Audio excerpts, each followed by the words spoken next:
Pour être un agent de changement, il faut être un agent en changement. C'est ça le leadership. On se développe soi-même d'abord pour être en mesure d'avoir un impact positif sur les personnes autour de soi. Le système d'éducation, c'est du monde. Et tout le monde est un leader. Bonjour, je m'appelle Narius Bourgeois. Bienvenue à Tout le monde est un leader, un podcast pour ceux et celles qui transforment l'éducation à leur façon. Aujourd'hui, j'ai le plaisir d'accueillir Catherine Houle, direction adjointe d'une école primaire à Montréal. Catherine Houle, bienvenue à Tout le monde est un leader. Comment ça va, ma chère? Ça va très bien, merci Marius. Ça me fait vraiment plaisir que tu prennes de ton temps pour venir nous rencontrer. Tu es une des collègues du Québec que j'ai eu la chance de rencontrer dans les dernières années. On a échangé peut-être dans Twitter, dans le réseau, puis à un moment donné, on s'est vu en vrai, puis je me suis dit, waouh, personne intéressante, il y a du bon monde partout. Puis là, je suis content parce que les gens qui écoutent le podcast vont apprendre à te connaître. Ça, c'est vraiment le fun. Bien, merci beaucoup, en tout cas, de l'invitation. C'est une première pour moi, donc tu me sors un peu de ma zone de confort, mais je suis prête à relever ce défi-là. C'est le thème de la dernière année. On sort de notre zone de confort, tout le monde. Puis nous, c'est notre première saison de podcast. Donc, tu sais, on évolue là-dedans, nous autres aussi. Peut-être pour les gens qui te connaissent moins, c'est qui ça, Catherine Houle? Tu viens de quel coin? Qu'est-ce que tu fais dans la vie? Tu sais, ta famille, toute l'équipe, là? En fait, j'habite à Montréal. Je suis originaire de Sherbrooke. Je suis une maman de 2 adolescentes et belle-mère de 2 autres. Donc, mon chum et moi, on a 4 ados ensemble. On n'habite pas ensemble, mais en tout cas, je suis une personne qui aime beaucoup apprendre, collaborer, travailler en équipe. Je suis une fille de gang, un peu hyperactive. Puis au niveau professionnel, je suis directrice adjointe depuis exactement 1 an. En fait, ça va faire 1 an demain matin, officiellement. Wow! Fait que nomination, jour 1 de la pandémie, ou en tout cas de notre nouvelle réalité. Oui. Wow! Toute une entrée en poste. Oh que oui! Oui, hein? C'est vrai que ça, c'était pas planifié d'avance, là. C'est arrivé avec le contexte, j'imagine. Ah, pas du tout. En fait, moi, j'ai passé des entrevues rapidement. 2e entrevue m'a offert un poste. Veux-tu commencer après la relâche? OK, pas de souci. Mais dans ma tête, ça se passerait pas comme ça. C'était pas pour se passer comme ça. J'ai fait quelques jours de transition avec l'autre direction adjointe. Et puis, ma première journée officielle en poste, je l'ai passée chez moi parce que les écoles... était fermé au début pour une journée, après ça pour 2 semaines. Et finalement, tout le monde connaît l'histoire un peu plus. Ben oui, on a tellement un vécu commun, tout le monde. On l'a vécu différemment, mais je veux dire, cette ligne du temps-là, c'est tellement une expérience commune, je pense, qui va nous rassembler dans l'après aussi. Puis ça devient un référent pour nous, en tout cas un repère dans notre parcours professionnel. C'est marquant, ce qu'on vit là. Puis toi, c'est marquant parce que c'est dans un nouveau poste. Puis j'imagine qu'il y a peut-être des gens qui ont commencé à enseigner à peu près à ce moment-là aussi. Tu sais, il y a des premières fois là, dans un nouveau contexte pour bien du monde. J'ai hâte qu'on parle de cet aspect-là de ta nouvelle fonction, parce qu'avant ça, moi, je t'ai connu alors que tu étais conseillère pédagogique. Donc, j'imagine que c'est tout un changement. Je veux dire, c'est pas tout à fait le même coffre à outils quand on est conseillère pédagogique, puis on devient directrice adjointe au primaire dans un contexte de pandémie. On ne sort pas les mêmes... mettons qu'il y a des outils qu'on peut réutiliser, mais on en développe d'autres dans le coffre, ça c'est sûr. Oui, c'est clair, hein? C'est clair. Oui, absolument. Mais avant qu'on entre dans le vif du travail, de même, juste pour comprendre la femme derrière la directrice présentement, qu'est-ce qui occupe ton temps dans tes temps libres, là, tes passions ou des choses que tu aimes faire en dehors du travail, là? Je suis curieux. En fait, t'es un gars curieux. Je suis une fille qui bouge beaucoup, beaucoup. C'est essentiel à ma survie mentale et physique. J'aime ça jouer dehors. Donc, comme cet hiver, c'est la saison parfaite de ski de fond. L'été, je cours, je fais du vélo, je nage. Je suis une personne qui aime beaucoup essayer, apprendre. Donc, pour moi, voyager. J'ai fait plusieurs pays dans ma vie pour vivre des expériences différentes, comme aller vivre en Afrique. Des choses comme ça. Tu as fait ça, hein? Vivre en Afrique? Oui, 2 fois. Wow. Où particulièrement? En Côte d'Ivoire puis au Sénégal. Wow, OK. Puis c'est ça. Donc, je suis une fille de gang qui aime ça, relever des défis en gang. J'ai fait pendant 4 ans, justement, le relais Memphremagog avec des amis, 114 km de course à relais, des trucs comme ça. Là. Wow. Des défis fous avec des gens fous. OK, défis en plein air. Puis si je me trompe pas, on se suit dans Instagram, puis tu partages quand même des belles photos de certaines de ces expériences-là. Là. Je regardais ça, là, des belles photos, en tout cas. Il y a toujours du plein air, en tout cas souvent du plein air dans ce que tu partages. Là. Oui, il y a des amis de la famille, puis des jeux d'or. Oui. Ah, c'est le fun. C'est le fun. T'as-tu une recommandation, juste de même, dans tes voyages ou des lieux que tu as vus, que tu dis « Wow, ça c'est beau », des choses que tu pourrais nous... tu te dis « Hey, ça, je vous recommande ça », si tu as quelque chose à vivre, ça, par exemple, parmi ce que tu as vécu, là. En pose une bonne, hein? Oui, hein, c'est vrai. Mais ça, j'ai fait des voyages vraiment différents. Autant que j'ai pu faire de la ville en Australie, me promener. L'Afrique, c'est sûr que c'est une expérience hors du commun. Moi, j'ai fêté mes 20 ans en Afrique dans une famille, à travailler dans des bidonvilles. Fait que ça a été d'autres choses. J'ai fait aussi un peu l'Amérique centrale. J'ai beaucoup aimé de me promener justement au Salvador, dans ces coins-là. Des coins, peut-être, j'aime ça découvrir des coins qui sont moins connus. OK. Wow! Hey, tu piques ma partir curiosité. Avec les enfants. Ben oui. On devait partir justement en voyage familial, tout le monde, en Colombie l'été passé, mais ça n'a pas eu lieu. Ben écoute, moi, j'étais en plein milieu d'un voyage familial un peu bucket list. On est allé avec nos 2 ados l'année passée. On est parti le 6 mars. Puis, on a fait San Francisco. On a descendu la 1 sur le bord de l'océan jusqu'à Los Angeles. Puis, on était censé partir pour Hawaï pour une semaine. Puis, finalement, on a annulé. On est resté une nuit de plus à Los Angeles pour être capable d'avoir des billets d'avion pour revenir à Montréal. Puis on évitait à ce moment-là ce que certains ont vécu, là, de ne pas pouvoir revenir au pays, puis tout ça. Là, en tout cas, ça nous ramène là, hein? Quand on parle de ça, le début de tout ça. Pour remettre la bucket list à plus tard, malheureusement. Ben oui. Puis là, on a hâte. Ça va revenir. L'été s'en vient, ça fait du bien de voir le soleil, puis les bouts de chaleur qu'on a. Oui, vraiment. Donc, toi, dans ton parcours, ce qui t'a amené à faire ce que tu fais dans la vie présentement, je veux dire, tu as commencé avec un beau voyage à l'âge de 20 ans. Tu découvrais le monde, puis à un moment donné, tu as découvert peut-être ta vocation ou ce qui t'a amené en éducation. Comment tu as vécu, toi, ton entrée dans la profession? Bien, j'ai un parcours, disons, un peu atypique. OK. Comme je le disais, je suis une personne qui aime ça, essayer plein de choses et apprendre plein de choses. Donc, moi-même, jeune, j'ai eu la chance d'avoir une super école vocation musicale où j'ai touché à plein de choses en esprit. Après ça, en enseignement, bien, j'ai commencé dans une classe de langage avec des élèves dysphasiques, un contrat de remplacement de maternité en finissant mon bac de soir. Ensuite, j'ai enseigné de l'art dramatique dans Côte-des-Neiges avec des 4-5 ans allophones. J'ai pris des pourcentages de tâches un peu partout, première, troisième année. J'ai même été, à un moment donné, spécialiste d'anglais à des anglophones, spécialiste d'éducation physique à des anglophones. J'ai travaillé dans des classes combinées, j'ai fait de l'anglais enrichi, mais la partie francophone. J'ai été prof ressource. En tout cas, j'ai eu un profil où j'ai touché à beaucoup de choses. Puis finalement, après, j'ai été conseillère pédagogique pendant 6 ans.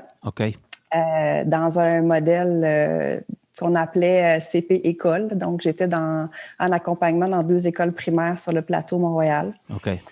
Et après, ben, j'ai bifurqué vers les technologies comme CPTIC pendant 6 autres années. OK. Wow! Fait que cette ouverture-là sur le monde que tu as naturellement et la variété de tes expériences en enseignement, j'imagine que ça a dû te servir, ça a dû tellement te servir comme accompagnatrice dans les écoles. Je veux dire, dans ta compréhension de l'autre, dans la compréhension aussi de l'éducation, ce que ça demande, tu sais, je me dis... Bien, souvent, quand on voit un peu de tout, on rencontre plein de gens aussi. Hein? Puis je pense que c'est à travers les rencontres qu'on apprend. Okay. Donc, on apprend, on voit un enseignant qui fait des choses, puis wow, ça peut nous inspirer, une direction, un collègue, des élèves aussi différents. Oui. Avec des besoins différents. Donc, je pense que plus on a d'expérience en éducation, mais plus après ça, on est capable de voir les opportunités qui s'offrent à nous aussi, puis d'aller chercher des ressources. Absolument. Ah oui, je me reconnais tellement dans ce que tu dis. Moi, tu me connais, puis tu vois mon T-shirt, puis c'est le nom du podcast. Moi, je crois fermement, tu dis, on rencontre des gens. L'éducation prend tout son sens à travers ces rencontres-là. Puis moi, je crois fermement que tout le monde est un leader. Ma question pour toi, ça serait, c'est quoi ta définition à toi du leadership? Puis quelles personnes dans ces rencontres-là que tu as faites t'ont aidé à façonner un peu ta vision de ce que c'est le leadership pour toi? Bien, tu sais, des fois, on a l'impression, il y en a qui associent le leadership avec un rôle. OK. Pour moi, c'est pas un rôle, c'est un état d'être. OK. Je pense que dans ma vie, je me suis peut-être retrouvée dans des rôles de leadership, mais pas nécessairement parce que je l'avais souhaité. Okay. J'étais peut-être plus une élève timide au secondaire, mais je me retrouvais capitaine d'équipe parce que j'encourageais tout le monde, puis je me donnais à 100%, puis j'étais là. Donc, je le vois un peu comme ça, dans le sens où c'est une personne qui va avoir des capacités à rassembler les autres, qui a une vision, mais aussi de par qui elle est, puis par l'exemple. Je pense qu'on prône beaucoup par l'exemple, là. Donc, quelqu'un qui va avoir le goût de, c'est ça, donner aux autres le goût de se dépasser et d'essayer d'aller un petit peu plus loin. Je le vois beaucoup comme ça. Okay. C'est sûr que moi, dans ta deuxième question, tu demandais des gens qui m'avaient influencé. Bien, je pense qu'il y a beaucoup de gens. Je ne peux pas nécessairement dire il y a eu telle personne à tel moment. Je pense que toutes mes expériences diversifiées m'ont beaucoup influencé. Okay. C'est sûr que j'ai eu la chance... dans mes dernières années d'enseignement, de travailler dans une école de cycle. Donc, on était une école où il y avait juste des 5e, 6e années dans mon école. J'ai eu des collègues exceptionnels avec qui je garde encore des liens très proches. Et puis, on était comme une gang de crinqués qui se disaient, bon, ben let's go, on essaye. Nous, c'était pas mes élèves, c'était nos élèves. Donc, on décloisonnait les 4 groupes, les 5 groupes ensemble. On partait toute l'école en ski ensemble. On se faisait une patinoire dans le cours. Puis, on s'est beaucoup questionné aussi au niveau pédagogique. J'ai eu, à l'époque, je connaissais pas c'était quoi une conseillère pédagogique. Puis, il y avait notre CP Kim qui était débarquée dans notre école. Puis, on jasait. Puis, elle me disait « Hey, voulez-vous essayer telle affaire? » Puis, tu sais, comme on embarquait dans tout, bien, on disait oui. Fait qu'on s'est retrouvés à se poser des questions sur les besoins des élèves, puis de se dire, OK, bien là, ça fait quelques années qu'on fait des cercles de lecture, puis là, on se rend compte que pour nos élèves en difficulté, bien, c'est pas équitable. Puis pour nos élèves forts, bien, ils ont besoin de défis. Fait que comment on pourrait refaire nos cercles en différenciation pédagogique? Fait qu'on réessayait des choses ensemble de façon quotidienne. On a fait des cafés pédagogiques de dictée métacognitive. On a invité les parents. Donc, j'étais vraiment avec des gens qui osaient essayer, qui avaient le goût d'essayer. Puis, ça a beaucoup influencé mon parcours parce qu'après, quand j'étais en position plus moi-même de conseillère pédagogique pour accompagner, mais c'était pas j'ai lu quelque part que c'est « Hey, j'ai essayé ça, puis moi, je l'ai vu l'impact sur mes élèves. » Fait que je pouvais en parler avec conviction.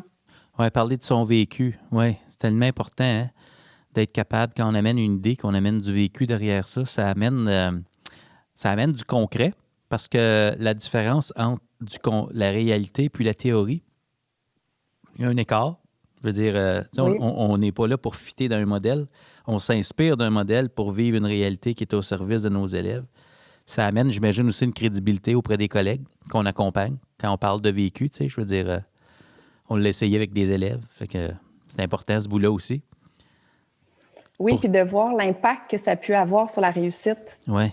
Tu sais, puis quand tu l'as vu, tu y crois, fait que t'es plus convaincant, on dirait, fait que les gens ont envie de l'essayer un peu plus. Oui, absolument. Puis juste par ta personnalité, je veux dire, t'es quelqu'un de très souriante, accueillante, tu veux le faire en équipe, ça donne le goût en partant. Là, tu dis le leadership, c'est être. C'est un état d'être dans ta façon d'accompagner. J'imagine ça aussi, ça peut avoir un impact de mobilisateur, ça donne le goût. Puis j'aime l'idée que tu ramènes l'impact. Parce que dans le fond, on le fait pour l'impact. On ne le fait pas pour avoir raison. Quand on amène des nouvelles possibilités, on va avoir un impact.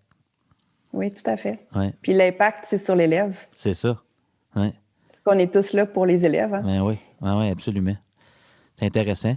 Avec tous ces modèles-là que tu as eus, que tu as accompagnés, que tu as vus, les impacts que ça donne, quand tu parles que le leadership, c'est un état d'être, est-ce qu'il y a des choses précises que tu recherches, toi, chez un leader, chez une personne, si tu avais des mots-clés à mettre là-dessus, là, qui sont importants pour toi, c'est quoi? Bien, je pense que c'est quelqu'un qui est capable de se remettre en question. OK. La place de l'erreur dans la vie est très importante parce que c'est avec les erreurs souvent qu'on va apprendre puis qu'on va devenir une meilleure personne. Ben ouais. Puis, je pense qu'un bon leader, c'est ça. Quelqu'un qui est capable de se questionner, de dire, ben moi, je ne sais pas les réponses, mais on va les chercher ensemble. Ouais. On va les trouver, puis on va l'essayer, ou on va trouver des gens qui ont la réponse puis qui vont pouvoir nous aider. Donc, tu sais, je pense qu'il faut être indulgent envers soi-même parce qu'on ne saura jamais tout non plus, là.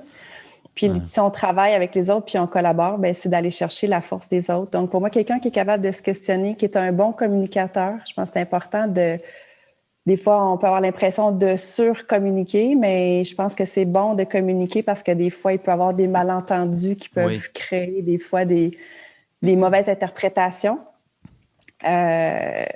Pour moi, c'est quelqu'un qui sait aussi poser les questions. Donc, essayer d'amener les gens à se questionner eux-mêmes, à réfléchir. Souvent, on parle de l'enseignement efficace, de la relation du maître-élève, mais je vois un peu la même chose avec la direction ou le CP ou peu importe. Tout va partir de ma relation de base. Puis à la base, si j'ai une relation avec quelqu'un, mais je crois tout se dit dans la vie, tout est dans la façon dont on peut le dire. Ah oui, tout est dans l'approche. Tout est dans l'approche, mais s'il n'y a pas de relation, pour moi, l'approche va être très difficile. Fait que c'est la base. Oui, c'est le point de départ. Il faut connecter avec les gens. Oui, il faut connecter, c'est clair. Tu as beau avoir une vision, de vouloir embarquer ton monde, mais si tu n'as pas de relation avec eux, tu vas ramer longtemps tout seul dans ton canot, là, puis ça va être pénible. Oui. Absolument. Puis je veux dire, la dernière année, tu disais, on ne peut pas tout savoir. La dernière année nous a tellement invités à l'humilité. Parce qu'il n'y a personne qui est expert dans le contexte actuel. On fait des belles choses. On est en train de développer des belles choses. Là, on s'entend. Là. Le travail d'équipe est omniprésent. Puis c'est le fun à voir. Mais je vous dis, ça invite tellement à l'humilité cette année parce qu'il y a tellement de questions qu'on se pose. Puis on peut avoir parfois l'impression de ne pas être aussi compétent que par le passé. Mais c'est comme normal aussi de se sentir de même. Là. Puis dans ton vécu d'accompagnatrice, puis maintenant dans ton nouveau rôle, dans un nouveau contexte aussi, des nouvelles responsabilités.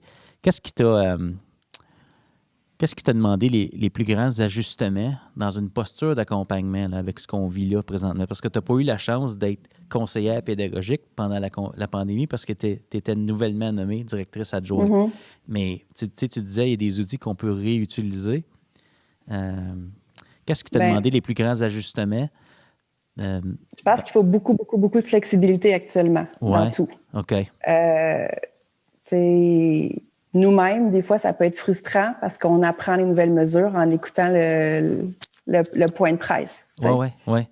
Puis après ça, je sais que le point de presse va sortir, puis que là, je vais avoir 14 messages de profs. Qu'est-ce qu'on fait avec ça? Donc, qu'est-ce que ça veut dire pour nous, ça? C'est ça. Qu'est-ce que ça veut dire pour nous, ça? Puis, je vais revenir encore à la même chose. Je pense qu'on est dans un contexte, c'est ça, où il faut être flexible, mais il faut travailler en équipe. Nous, au début de l'année, on s'est parti à un comité COVID. On réfléchit ensemble. On essaie de trouver des moyens ensemble. On a mis, on essaie de trouver des solutions créatives à des besoins du quotidien. Là. Je pense que c'est la seule façon de s'en sortir. Puis essayer de garder avec tout ça un certain sens de l'humour. Il y a des journées où on se dit « Oh my God, ça n'a pas de bon sens. » Puis je suis avec une équipe extraordinaire, puis on en rit, puis là, on se dit « Bon, ben OK, demain est un autre jour. » Puis à chaque jour, d'y aller comme une journée à la fois avec un grain de sel, puis essayer de trouver un peu de bonheur dans notre quotidien, parce qu'on ne sait pas demain, on va peut-être fermer 4 classes d'un coup, puis ouf, ça va être quelque chose, mais tu sais, c'est ça. Donc, j'aime beaucoup ton approche. J'aime ton approche parce que dans le fond, on est ensemble là-dedans, dans ce que tu dis. On a le droit de rire, malgré tout. C'est important de mettre les choses en perspective, tu sais. Puis, tu as nommé quelque chose. C'est la première fois que j'entends ça, nommé comme ça, un comité COVID. On s'entend que tout le monde gère la COVID cette année, mais là, tu nommes un comité COVID. Ça, là, ça n'existait pas avant la pandémie, le comité COVID. C'est une nouvelle structure, n'est-ce pas, que vous vous êtes donné justement pour avancer ensemble. Puis ça peut paraître peut-être évident qu'on a besoin de ça pour certains, mais je me dis c'est peut-être pas une réalité partout. Je serais curieux de savoir qui fait partie de votre comité, pas les noms, mais je veux dire les rôles, que les personnes qui sont impliquées, là. Comment vous êtes arrivé à ça? Parce que je trouve que c'est une excellente idée. On est allé sur une base volontaire. OK. En fait, des enseignants, il y a des enseignants, on a des directions, c'est sûr, puis les professionnels, c'est ouvert à tous. OK. Puis dans le fond, on a travaillé beaucoup en début d'année, je dirais, parce que je suis dans une école quand même de presque 800 élèves. OK. Et nous, on a fallu se faire 33 zones de jeu rotatifs pour nos récréations par bulle. Donc, on a eu beaucoup de choses à mettre en place. Il fallait aussi faire un plan pour basculer en enseignement en ligne. Donc, on s'est assis ensemble, on les a libérés, puis regardé comment nous, on voudrait faire notre horaire. Comment ça pourrait être équitable pour les familles, parce qu'on se disait aussi, si tout le monde enseigne de 8 à 9, puis que la famille a un seul ordinateur, ça marche pas, là. Donc, on a essayé de faire un horaire c'est vrai, ça. pour que ça fonctionne. Tu sais, c'est ça, on a à plusieurs, des fois, on avait des idées différentes, puis dans nos idées aussi un peu, on se disait, nous, on avait comme, avant, à l'école, là, il y avait des rassemblements au gymnase une fois par mois où on parlait de certaines règles ou des choses comme ça, mais cette année, on s'est mis sur des vidéos. Donc, on s'abuse à les 3 directions. On a fait plusieurs vidéos de modélisation des comportements attendus. On a même commencé dernièrement à en faire par les élèves. Donc, on envoyait aux élèves des petites vidéos. Donc, avant qu'ils rentrent à l'école, il y avait une petite vidéo qui leur expliquait comment mettre le masque, quand l'enlever, comment ça fonctionnerait le lavage des mains. On s'est fait des affiches. Donc, on a essayé, dans le fond, de rendre les pratiques uniformes pour tous, mais que ça soit clair. Donc, c'est ça, en travaillant en équipe. Enseigner les comportements positifs attendus relativement à la gestion sanitaire, parce que tout le monde veut bien faire, puis vous avez un comité pour trouver... Le mot qui me vient à l'esprit, c'est la clarté et la surcommunication de la clarté pour que ça réussisse. C'est à 800 élèves, c'est une grande responsabilité. Toutes les zones de jeu dehors, l'entrée dans un édifice commun, c'est tout un travail, puis... Ça fonctionne, c'est drôle. Je donne un exemple justement dans notre vidéo sur les toilettes. OK. On demandait aux élèves quand ils vont en groupe classe, mais quand ils ont une urgence pipi, il faut qu'ils demandent avant. On a mis comme on a mis une affiche avec un petit bâton au début de « Je suis devant la porte », puis on demande « Est-ce qu'il y a quelqu'un avant de rentrer pour qu'il n'y ait pas de croisement de bulles? Okay. Mais près de mon bureau, j'ai les maternelles qui sont là, puis je les entends encore. On est rendu au mois de mars, puis je les entends là. Est-ce qu'il y a quelqu'un dans les toilettes? Puis ils se le demandent, puis là, ils rentrent. Fait que je sais que ça fonctionne parce qu'on le voit que ça a un impact direct chez les élèves. Question technique, les jeunes avaient accès à ces petites vidéos-là. Comment? C'est-tu comme un code QR en dessous d'une affiche? Ils ont ça à la maison avant d'arriver à l'école? Où est-ce qu'ils voyaient ces vidéos-là? En fait, ça dépend lesquels. Là. Il y en a qu'on a envoyé par courriel aux parents, ceux qui étaient comme avant la rentrée. Il y en a qu'on a déposé. Nous, on s'est comme cette année, on s'est donné comme balise de uniformiser aussi nos pratiques technologiques. Donc, des petites vidéos qui ont été envoyées dans les classrooms de chacun.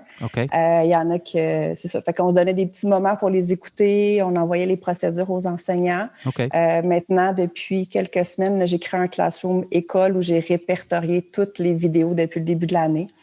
On a mis des routines en place, par exemple, au service de garde, où on a les vidéos de modélisation, les affiches.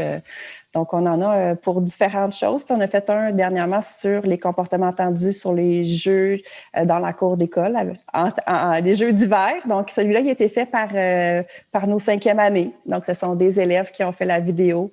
Puis là, j'ai une TES qui travaille à faire des petits jeux aussi de comment on peut s'amuser dans notre bulle, là, sans trop de matériel. Donc, on est en train de faire des capsules à tourner justement hier avec les premières années. Donc, on essaie de plus en plus de faire participer les élèves dans ce projet-là. Hey, c'est fantastique. C'est fantastique, vraiment. Quelle belle structure harmonisée aussi. Puis j'imagine pour les parents, si on harmonise nos pratiques technologiques, je me dis les parents qui essayent de suivre leurs enfants là-dedans puis les soutenir dans un parcours scolaire différent cette année, mais ils veulent être informés. On a justement une collaboration avec la FCPQ. On a offert des webinaires, des séances de coaching pour les parents. Puis les prochains vont porter sur le numérique justement parce qu'ils veulent appuyer, puis des fois, ils n'ont pas les repères. J'imagine que ça a un impact positif chez les parents, ça, que ce soit Classroom, puis que, tu sais, si j'ai 2-3 enfants dans votre école, bien, j'ai une plateforme à comprendre. Peut-être qu'il y en a plus qu'une, mais je veux dire, ça harmonise un peu cet aspect-là de communication, tu sais, c'est Classroom. Mais c'est que l'an passé, on était un peu moins organisé. Chacun faisait sa petite affaire. Ouais. Puis, c'était plus difficile au niveau aussi du suivi. Mettons, j'avais des parents qui me disaient, ben là, je sais pas c'est quoi. Il y en a qui étaient sur Zoom, d'autres sur Meet, d'autres... Ouais. Puis là, ben, nous, pour aider les familles aussi, c'était difficile. Les élèves qui se connectaient pas, ben moi, déjà que je connaissais pas mes profs parce que je venais d'arriver, je les ai rencontrés en virtuel. Ouais. Donc, c'est ça. Donc, c'est venu de soi. On a comme discuté avec l'équipe école en se disant, ben regardez, on va tout le monde être sur la même plateforme. Donc, il y a une page sur notre site web avec des tutoriels qui ont été faits pour aider les parents. On a envoyé des tutoriels papier pour certains. On a fait un blitz de connexion en début d'année avec du soutien. Il y en a même que j'ai appelé personnellement pour leur montrer comment se connecter. C'est ça. Donc, je pense que ça, c'est la base aussi. Si on veut justement que les technologies soient efficaces, il faut essayer de minimiser la technique pour réussir à faire de la pédagogie. Wow. Donc, c'était un peu notre virage. Je dirais que la pandémie a eu ça de très positif dans mon milieu. Ça l'a poussé les gens... pas qu'ils n'en faisaient pas déjà, mais que ça l'a poussé, dans le fond, justement, à arrimer les pratiques puis d'aller peut-être un peu plus loin puis de faire, cette année, on a fait beaucoup de développement pédagogique dans ce sens-là. Minimiser la technique pour maximiser la pédagogie. Première fois que je l'entends dit comme ça, ça a tellement de sens. Bon. Ça a tellement... Mais oui. Non, mais ça a tellement de sens. Ça met en perspective le rôle de chacun. Tu sais, on veut minimiser les clics. Là. Regarde, c'est le même. Là, on apprend. C'est tellement le fun d'entendre ça. D'un point de vue de, tu sais, dans ton vécu de conseillère pédagogique, avec tout ce qu'il y avait de nouveau à enseigner autour de « Hey, c'est comme ça qu'on met le masque. Y a-tu un ami à la toilette? » Tout ça, là, c'est de nouvelles choses à enseigner qui prennent du temps. On minimise la technique, c'est harmonisé. Qu'est-ce qui est possible? Qu'est-ce qui est possible pédagogiquement, présentement, dans le contexte actuel? Tu sais, qu'est-ce qu'on vise? Tu sais, des fois, on a des grandes attentes, des grandes aspirations, là, mais tu sais, si on veut gérer nos attentes puis comprendre que le contexte est encore là. J'ai beaucoup la philosophie de faire moins, faire mieux. OK. C'est sûr que, tu sais, on a des deuils à faire sur peut-être des projets qu'on faisait sur... OK.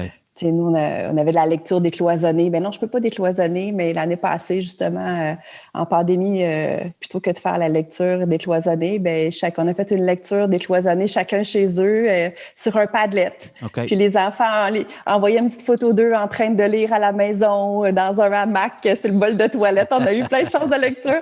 Mais je pense qu'il faut être créatif puis de voir que, oui, au niveau des savoirs, tu sais, il faut aller aux savoirs essentiels. On a des élèves qui ont, selon un peu le suivi qu'ils ont réussi à avoir à la maison durant la pandémie, qui ont des retards. Ça, il ne faut pas se le cacher. Ouais. Moi, j'ai 50 % de ma clientèle qui sont de milieux multiethniques, c'est vraiment moitié-moitié. Puis j'en ai qui ont eu des tuteurs privés quasiment tous les jours, puis il y en a qui n'ont pas parlé français pendant 6 mois. Donc, c'est sûr qu'il y a du rattrapage à faire, mais je pense que malgré tout ça, les enfants ont une grande résilience face au masque, face au lavage des mains. Il faut garder ils ont le plaisir d'être ensemble. Il faut préserver ce plaisir-là. Je pense que ça n'a pas besoin des fois d'être grandiose, mais au quotidien, de réussir à faire des petites choses. Puis c'est une question d'ambiance, une question justement de relation. Là. On revient toujours à ça. Oui, oui. Bien, écoute, dans ton nouveau rôle, on aborde l'aspect pédagogique, l'accompagnement, puis l'ajustement du système au complet face à ce qu'on vit. Toi, dans ton nouveau poste, tu as quand même été dans un contexte où ça t'a peut-être privé de certaines approches que tu aurais eues en personne. Tu as dû t'ajuster puis dire je suis à l'écran pour rencontrer mon nouveau personnel. Comment on arrive dans un poste de directrice adjointe? Sur quoi tu mets l'accent, toi, justement, pour arriver dans ce nouveau rôle-là puis bâtir ces relations-là avec ton équipe? Bien, si je pense à l'an passé, là, disons, c'est sûr que le fait que j'avais été CPétique m'a beaucoup aidé dans ma crédibilité, dans créer des liens. Parce que là, tout le monde était en panique avec l'enseignement en ligne. Donc, je faisais des petites capsules, des petits cours en ligne, des rendez-vous virtuels. J'ai travaillé beaucoup de cette façon-là. C'est sûr que moi, je suis une personne qui aime être en présentiel. J'aime ça être avec le monde, jaser en vrai. Donc, j'ai trouvé ça un peu difficile au début. J'aime être avec les enfants. Il n'y avait pas d'enfants. Donc, ça a été une adaptation. Puis cette année, c'est ce que j'aime, c'est que là, je peux vraiment être avec les gens. Oui, il y a des mesures, mais on apprend à se connaître. J'apprends à connaître les familles, j'apprends à connaître les élèves. Je trouve qu'on est capable d'aller beaucoup plus loin en étant en présence, malgré tout ce que ça peut impliquer. Je suis contente d'être à l'école cette année. Oui, absolument. Ouais. Alors, je te comprends. Je te comprends. C'est incroyable. Hein? C'est le fun, le virtuel, parce que ça nous donne l'occasion d'être ensemble, comme aujourd'hui. C'est de toute beauté. Oui. Mais il n'y a pas grand-chose qui bat en présentiel, c'est certain. L'informel, hein, il n'y a pas de corridor dans l'école virtuelle. Il n'y a pas de... tout est formel parce que c'est dans la rencontre. C'est comme... Il n'y a pas de à côté de la rencontre. Si on prend une pause, on ferme notre webcam, on va chercher un café, on n'est plus ensemble. C'est pas pareil. C'est pas pareil. Il y a moins ces moments-là. Il y a beaucoup de choses qui se passent dans l'informel aussi. C'est puissant. C'est puissant. On fait des nouveaux contacts, on apprend à connaître les gens, on parle d'autres choses que du travail. Puis, tu sais, c'est riche, ça. C'est là qu'on forme la confiance. Puis, c'est là qu'on constate aussi les gens qui se soucient de nous. En anglais, ils diraient « care » pour nous, tu sais. Ils nous parlent de nos enfants, ils nous parlent de d'autres choses que du travail. Tu sais, on n'a pas l'occasion de faire ça nécessairement, à moins qu'on crée l'occasion dans une rencontre plus formelle quand on est en ligne. En tout cas, parler de tes voyages, tu sais, parler du Sénégal ou, tu sais, là, je sais pas. C'est intéressant, J'ai le goût de te poser la question parce que tantôt, on parlait de leadership. Tu dis que c'est un état d'être, puis dans tout ce que tu décris dans ton arrivée en poste, on le sent que c'est là derrière, en filigrane de ta façon d'aborder tout ça, tu sais. Puis, j'ai le goût de te poser la question, y a-tu des livres, des formations, des moments de développement professionnel dans ta vie, formelle ou informelle, qui t'ont aidé ou qui ont été marquants là, dans ton parcours? Bien, en fait, lorsqu'on pouvait. Oui, tu sais, dans le temps. Dans le temps, dans l'ancien temps, là, il y a un an. Je suis quelqu'un qui avait beaucoup ça, aller me ressourcer dans des congrès parce que je trouvais que ça permettait de rencontrer des gens, de se réseauter. C'est sûr que je me réseaute beaucoup aussi sur les réseaux sociaux, mais c'est pas pareil que en vrai. Tu sais, je me souviens justement, c'est drôle, Marius, parce que mon premier Google Sommet, je me souviens que tu avais fait une conférence puis là, je fais « Ah, wow! » Ça m'avait marqué. C'est la première fois que je t'ai vu. Je ne te l'ai jamais dit, là, je te le dis. Pas vrai, hein? Wow! Hey, écoute, tu te souviens sûrement pas que j'étais là non plus. C'était-tu à Saint-Jérôme? Oui. Écoute, c'est fou. Je me souviens pas parce que j'ai dû être bien trop nerveux. C'est ma première conférence. Pour vrai? Pour vrai. Oui. En tout cas, ça n'a pas paru. Donc, c'est ça. Je pense que d'aller dans des congrès comme ça, j'en ai fait quelques-uns. Je suis allée aussi à la QCP, des congrès de CP, où j'ai animé aussi, parce que je pense que c'est important. Je suis une personne qui aime beaucoup, je trouve ça important, le partage. Oui. Donc, j'apprends beaucoup des autres, mais je pense que c'est important, en toute humilité, là, d'être capable de partager aussi ce qu'on fait, parce qu'on s'influence tout le monde, les uns les autres. Puis des fois, tu t'assois, tu écoutes quelqu'un, tu fais comme « Ah, ça, là, je me semble que ça me donnerait une idée pour tel prof ou pour telle affaire ou pour telle situation ou pour tel élève. » Donc, c'est beaucoup dans des événements comme ça. L'an dernier, je suis allée aussi, ça faisait plusieurs années que je voulais aller à Claire. Donc, j'ai convaincu mes collègues de dire, on se part un autobus. Oui, on se part un autobus. en gang, de mon centre de service à Claire. Ça a été des moments mémorables. En veux-tu de l'informel? Ah oui, ride de boss, hein? On s'entend. Exactement. Ouais. Ah oui, on est revenu de là, je te dis, on a révolutionné l'éducation dans notre retour en autobus. Incroyable. Puis, c'est sûr que j'ai fait la formation aussi avec Esquad et Coach 360. Je suis avec une collègue. J'ai adoré. J'écoute des podcasts. C'est ça. Je pense que je suis comme une petite abeille, là. Je butine à gauche, à droite. Je vais chercher des influences. C'est sûr que j'ai un parcours scolaire aussi qui est plus au niveau de la recherche parce que j'ai fait ma maîtrise en éducation. Là, je suis dans mon DESS. Donc, toute la partie un peu plus théorique, je l'ai en arrière de moi. Mais pour moi, c'est comme... Ça va m'influencer dans mes actions, mais sans que ça paraisse. OK. Dans le sens que je sais que c'est là, je sais vers où je veux aller, peut-être des fois avec des enseignants ou quand on est en accompagnement ou dans des trucs, mais des fois, je trouve que c'est pas l'approche que je prends avec les gens. Je l'utilise là, de temps en temps. C'est pour ma culture personnelle puis mon apprentissage, là. Mais c'est sûr que ça a été un bel apprentissage aussi. Dans les gens qui m'ont influencé, ben moi, j'ai un père et une belle-mère qui sont très études, puis qui m'ont amené une bonne discipline, de la rigueur. Puis j'ai une mère qui est plus du côté de ma détermination, ma créativité, qui part sac à dos à 65 ans à vivre dans des auberges de jeunesse. Là, la pomme tombe pas loin de l'arbre. C'est ça, fait que j'ai eu des influences vraiment différentes, mais c'est ça, je pense que c'est vraiment au niveau des parcours, je pense que maintenant, les sources d'information, c'est justement le problème, il y en a partout, là. Oui. Ben, il y a un buffet. Le buffet est immense, il peut faire peur. Je pense que le buffet, pour certains, est même anxiogène. Mais il faut voir dans ce buffet-là qu'est-ce qui peut nous servir concrètement dans un avenir rapproché. C'est ça qui fait que va chercher une chose, là, selon ton intention pédagogique ou ton intention de développement personnel, puis prends-en une. Une à la fois. Juste une. Tellement un bon conseil. J'ai le goût de te poser une question en lien avec tes études. Y a-tu, parce que tu t'en es... Tu sais, c'est là, tu dis, c'est en arrière. Mais y a-tu des choses que tu as découvertes dans ces études-là que tu dis, waouh, ça, là, je trouve ça intéressant, cette étude-là ou ce propos-là, ou y a-tu une petite perle de même que tu as découverte, tu as dit, waouh, ça, je savais pas ça, puis je suis content de savoir ça. T'en poses une bonne, hein? C'est une bonne question. C'est sûr que j'en ai, tu sais, mon parcours de ma maîtrise, j'ai fait un premier programme en didactique des mathématiques. Après ça, j'ai bifurqué vers les technologies. Tu sais, j'ai eu plein de choses plus au niveau de la didactique puis de la pratique. Mais maintenant, je dirais que présentement, je fais un cours sur l'inclusion. C'est très intéressant. Parce que souvent, je trouve que c'est un sujet qu'on ne parle pas beaucoup.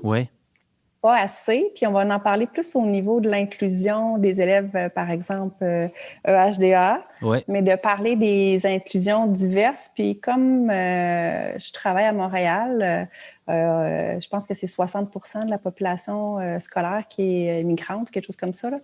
Donc, ça m'amène beaucoup de pistes de réflexion. Je suis là-dedans.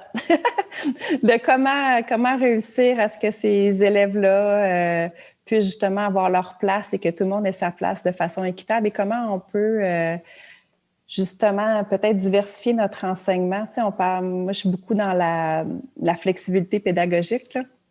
C'est quelque chose qui me touche beaucoup pour offrir des opportunités à tout le monde de se développer. Okay. Mais je pense que autant lorsqu'on accueille un élève TSA dans sa classe, qu'on accueille un élève qui arrive d'un autre pays, ben on peut pas faire comme on faisait avant. Non. Il faut voir un peu les besoins de ces élèves-là, puis il faut s'adapter aussi. Tu sais, il y a une partie de nous qui devons adapter notre enseignement, mais pour que justement chaque élève puisse se réaliser à son plein potentiel. Oui, absolument. Il faut tenir compte. Tu sais, on enseigne quelque chose, mais à quelqu'un. Le à quelqu'un, c'est important, on s'entend, puis on est là pour s'ajuster, puis s'assurer que ça ait l'impact souhaité, tu sais, dans le fond. On enseigne pour que quelqu'un apprenne, donc il faut regarder cette relation-là. Ce que je fais présentement, est-ce que ça marche pour cet élève-là? Ouais. Moi, ce que j'aime dans l'inclusion, une réflexion que j'ai eue récemment, parce que justement, je parlais d'inclusion avec d'autres collègues, j'aime l'idée de l'inclusion juste au sens large. Tu sais, dans le fond, en éducation, ce qu'on veut inclure, c'est l'apprentissage. Oui. Puis je me dis, si dans nos pratiques, on exclut l'apprentissage de l'équation parce qu'on met l'accent sur d'autres choses, comme ce qui nous distingue, puis pourquoi on ne peut pas apprendre, je me dis, on n'inclut pas l'apprentissage. C'est ça le but de l'inclusion en bout de ligne, tu sais. Que l'inclusion, c'est l'apprentissage qu'on veut inclure dans nos classes, mais pour tout le monde. On veut rentrer, c'est très bien dit. On veut rentrer le buffet dans la classe, là. C'est ça, exactement. Oui, exactement. Hey, c'est le fun. Hey, c'est le fun de jaser avec toi. C'est vraiment le fun. J'apprends à mieux te connaître aujourd'hui. C'est... ouais. On va s'en reparler en vrai à un moment donné. C'est... Hey, quand tu veux. Oui. Ben écoute, on serait peut-être rendu à la portion rafale de notre entretien. Si t'es game, je te lance un mot, une expression, puis tu me dis les premières choses qui te viennent à l'esprit. Parfait. Fait que, mettons, là, je te dis le mot... je sais pas par quel commencer. Mettons que je te dis... mettons que je te dis intégration du numérique en éducation. Quand tu entends cette expression-là, intégration du numérique en éducation, qu'est-ce qui te vient à l'esprit? Bien, je pense que ça fait peur pour plusieurs. OK. Mais pour moi, c'est une fenêtre d'opportunité. OK. Je pense qu'il faut... on est rendu là. OK. Et on l'a vu avec la pandémie, on n'a pas le choix, là, on est rendu là. Oui. Faut faire le saut. C'est sûr que demander aux enseignants de faire le saut sans accompagnement, c'est beaucoup. Fait qu'il faut donner des conditions pour que les gens fassent le saut. Parce que souvent, pour faire un changement de pratique, des fois, on peut être plus craintif parce qu'on a peur. On a peur de ne pas être bon, on a peur de ne pas connaître, on a peur de peser sur le piton. Mais dans le fond, pour moi, là, les technologies, c'est aller rejoindre les élèves où ils sont aussi. Parce que c'est sûr qu'on ne se cachera pas qu'au niveau de la motivation scolaire, ils sont là. Puis, pour moi, la créativité est très importante. Donc, c'est le buffet qu'on parlait tout à l'heure est immense avec les technologies. Fait que c'est de laisser place à la créativité puis essayer d'aller vers les apprentissages de haut niveau un peu. OK. Oui. Wow, ça me parle. Le meilleur conseil qu'on t'ait donné? Alors, c'est quoi j'ai mis non pour cette question-là? Hey, j'ai réfléchi à cette question. Dans toute ta liste, c'est une de celles que j'ai bloquées pendant une fin de semaine. Je n'ai skié des kilomètres de ce qu'ils font là-dessus en y pensant. Pas vrai? Ah oui! J'ai des belles discussions justement avec mon chum là-dessus. En fait, je pense que je suis une personne qui a... En fait, je suis une personne qui, dans la vie, a un rythme très rapide et qui est très multitâche. J'ai toujours eu 2-3 jobs en même temps. J'ai toujours plein de trucs. Et je pense que mon conseil, c'est d'essayer des fois je sais que ça peut faire peur à des gens. Donc, d'être capable de voir. Je pense que plus je vieillis, plus je le fais, là, mais être capable de voir que tout le monde n'est pas au même rythme, de respecter les rythmes de chacun. Okay. Puis, c'est ça, que chacun va faire son bout de chemin, mais ça ne prendra pas nécessairement le même temps, puis ça ne prendra pas nécessairement le même chemin, puis c'est correct. OK. Mais correct. Que des fois, j'aimerais ça que ça aille plus vite, mais je me le garde dans ma tête. Oui. 3 mots qui te décrivent bien dans ce rythme rapide-là? Oui, oui. Intensité. Okay. Ça, c'est sûr que pour moi, je suis une personne assez intense, mais je pense que je suis aussi une personne très persévérante. OK. Je dirais persévérante qui va peut-être avec l'organisation, la constance. Là. Oui. J'ai beaucoup ça. Puis pour moi, l'authenticité, c'est essentiel. Oui. Je recherche autour de moi des gens qui sont authentiques. Je trouve ça important d'être vrai. Je pense que pour ceux qui me connaissent vont dire ce que tu vois, c'est ce que je suis. Là. J'ai pas. C'est ça. Ouais. What you see, what you get, là, c'est ça. C'est moi. Ben, c'est fantastique. Fantastique. Mettons, c'est une boule de cristal un petit peu. Une chose qui pourrait améliorer l'éducation, selon toi, de là où tu en es rendu dans ta réflexion en éducation, là, qu'est-ce qui pourrait améliorer l'éducation? Bien, je pense que les gens ont besoin de se faire confiance. OK. Pour essayer des choses. OK. Parce que des fois, c'est souvent, justement, comme je disais tantôt, la peur de perdre le contrôle, la peur de ne pas être bon, la peur... il peut y avoir différentes craintes, oui. Mais que si on est bien accompagné, qu'on a du soutien, qu'on a des conditions, tu sais... Des fois, on manque de temps. Là. C'est quoi une libération pour prendre le temps de réfléchir puis de mettre en place des choses, le faire bien, le faire mieux? Souvent, quand ces conditions-là sont mises en place, bien, on peut, puis qu'on travaille ensemble, là, ça c'est sûr, mais je pense qu'on peut arriver à avoir une vision commune puis faire avancer les choses. L'éducation, pour moi, c'est l'essence même d'une société. Là. Oui. Malheureusement, je trouve pas que c'est nécessairement valorisé comme ça devrait l'être toujours. Je le vois encore plus comme direction à quel point le manque de personnel est difficile. Ouais. Ça cause beaucoup de problèmes.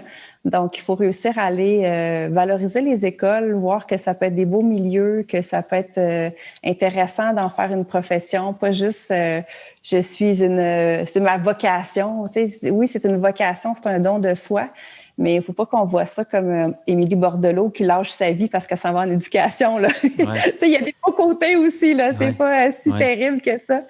Puis, comme je le disais tantôt, qu'une école qui s'adapte, qui est centrée sur la pédagogie, centrée sur les élèves, et faire l'essentiel. Là.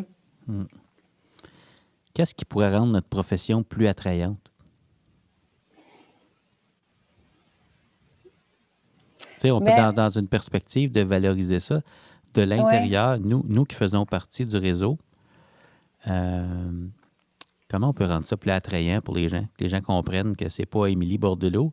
On y croit, on y va, mais aussi ce que tu disais, que parfois il y a un manque de personnel qui est bien réel et il y a des besoins bien réels chez les élèves qui nous sont confiés.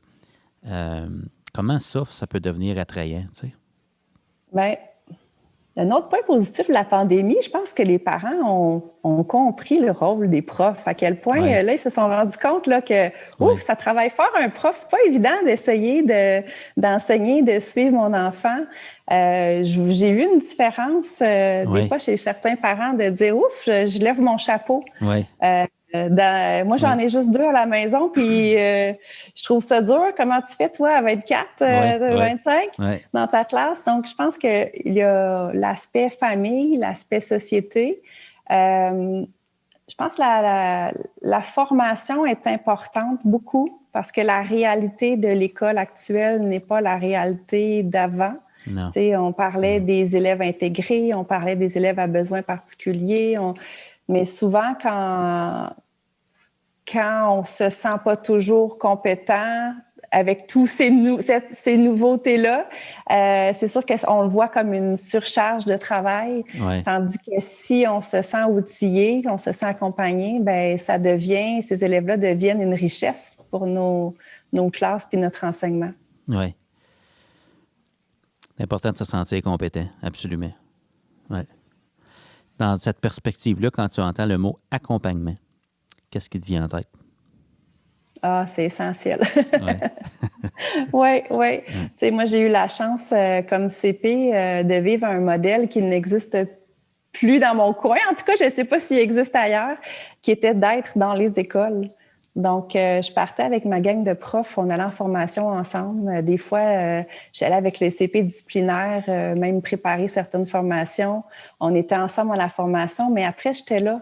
J'étais là en classe pour, exemple, on faisait cap sur la prévention, mais j'allais avec eux lire des albums interactifs, lecture interactive avec les élèves de la maternelle. Puis après ça, ben j'allais voir le prof. Là, on s'observait, on travaillait ensemble, on s'assoyait, on faisait une planif ensemble.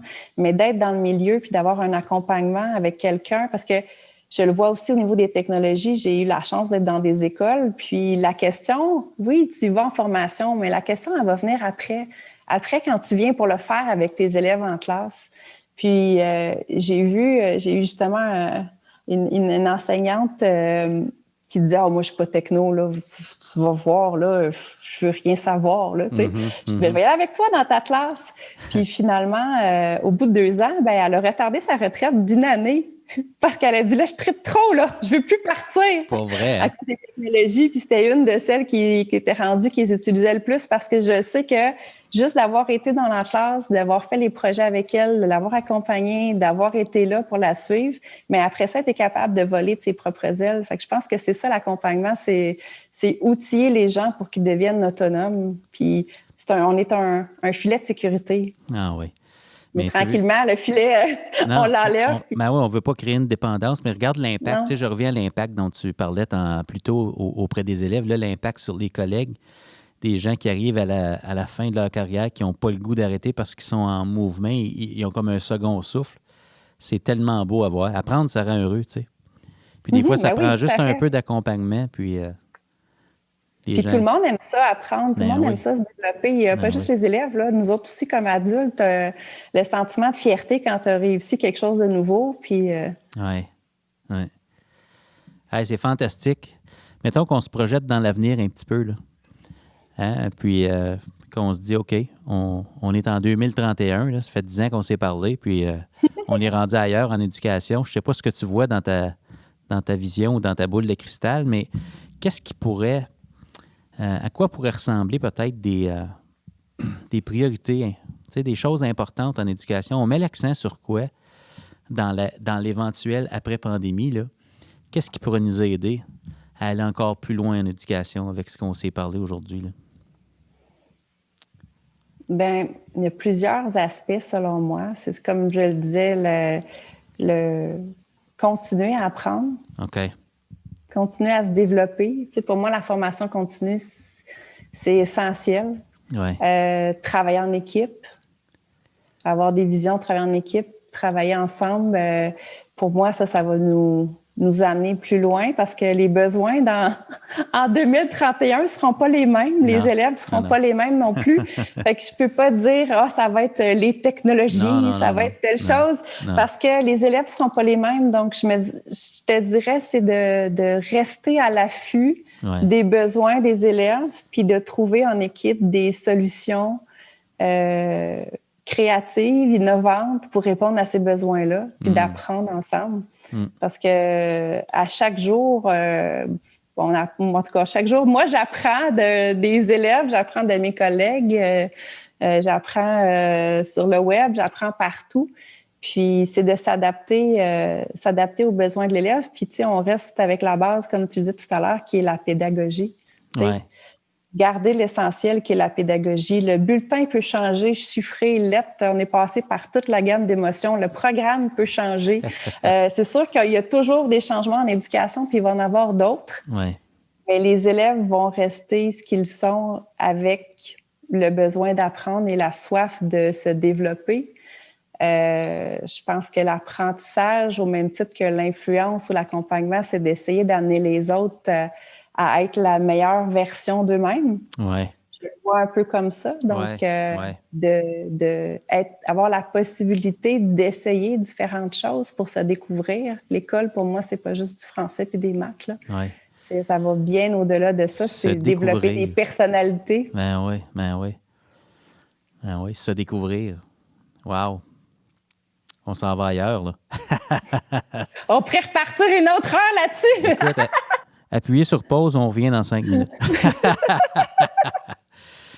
Si tu avais un message à laisser aux gens qui prennent le temps de nous écouter aujourd'hui, là, avec ce qu'on vit dans le moment présent, là, puis tu parles du travail d'équipe, de continuer d'apprendre tout ça.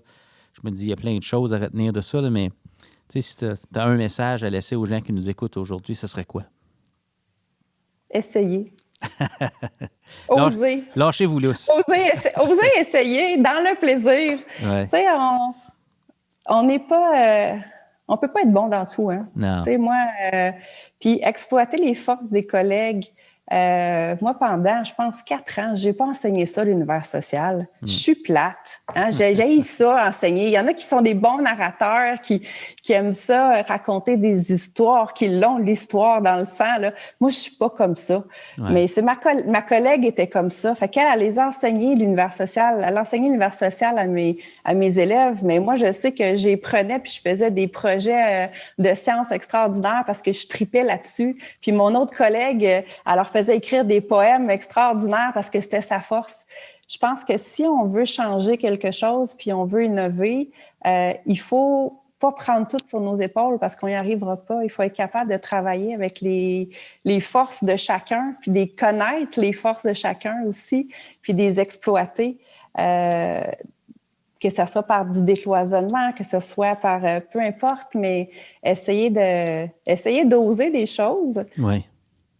Essayer de ne pas tout se mettre cette charge-là sur les épaules parce que c'est là qu'on voit que c'est un gros bateau puis qu'on se dit « Ah, le changement, c'est gros puis c'est difficile. » Quel bon conseil. Ouais. S'entourer. Tu sais, quand tu disais se découvrir, se connaître, ça veut dire, comme leader, il faut se connaître. Puis il faut aussi reconnaître les gens qui peuvent compléter les choses qu'on ne peut pas faire. Ouais. Très sage, ma chère. Écoute, je te souhaite de triper dans ton nouveau rôle. Puis ma dernière question pour toi, c'est qu'est-ce qu'on te souhaite à toi dans les prochains mois, les prochains temps? De vivre une année sans COVID. J'aimerais ça voir c'est quoi une direction sans COVID. Ouais. Des fois, c'est drôle parce que des fois, je vais voir ma directrice et je dis c'est-tu comme ça, tu sais, en temps normal dans une école? Ou là, c'est pire parce que, tu sais, j'ai pas de référentiel des fois sur certaines choses. Mais c'est sûr que, tu sais, moi, j'aime beaucoup les projets rassembleurs. Je pense que les élèves peuvent se découvrir dans d'autres choses. Puis c'est sûr que ces choses-là sont un peu plus restreintes en temps de pandémie. Fait que j'ai hâte qu'on puisse mettre nos couleurs, puis justement, ensemble avec... j'ai une belle gang, j'ai vraiment des super enseignants, super équipe de direction, puis j'ai envie qu'ensemble, on puisse faire des choses, qu'on puisse mettre la pédagogie de l'avant aussi. C'est sûr que cette année, c'était pas le temps d'entreprendre des grands chantiers pédagogiques, là. Non. Mais c'est ça, qu'on puisse continuer à avancer, mais sans avoir le stress de est-ce que ma classe va fermer demain. Je viens de perdre je ne sais pas combien de minutes à laver les mains des élèves, j'arriverai pas. Tu sais, il y a des choses comme ça. Là. Ouais. Donc, c'est ça. Vivre une année sans COVID, puis je te dirais que, tu sais, j'ai été chanceuse dans ma vie. J'ai eu beaucoup de défis qui sont arrivés, d'offres ou des choses différentes, que ça soit d'aller donner une charge de cours à l'université, monter une formation pour le plan numérique ou peu importe. Fait que je fais confiance en la vie. Je me dis qu'il va y avoir sûrement d'autres choses qui vont arriver. Puis tant que moi, je puisse créer, collaborer, apprendre, je vais être bien heureuse dans les prochaines années. Ben, c'est fantastique. Je te souhaite que tout ça, ça arrive. Puis en même temps, je nous le souhaite aussi. Oh oui, il faut. Ouais. Merci beaucoup d'avoir pris le temps de venir nous rencontrer. Merci à toi, Marius. Ça a été une très belle expérience. Merci beaucoup. Ça fait un grand plaisir. C'était Catherine Houle. À tout le monde est un leader. Le changement en éducation, c'est une occasion d'accomplir ensemble des choses extraordinaires. Tout ce qui est requis pour transformer l'éducation se trouve déjà dans nos écoles. Rappelez-vous, le système d'éducation, c'est du monde. Et tout le monde est un leader.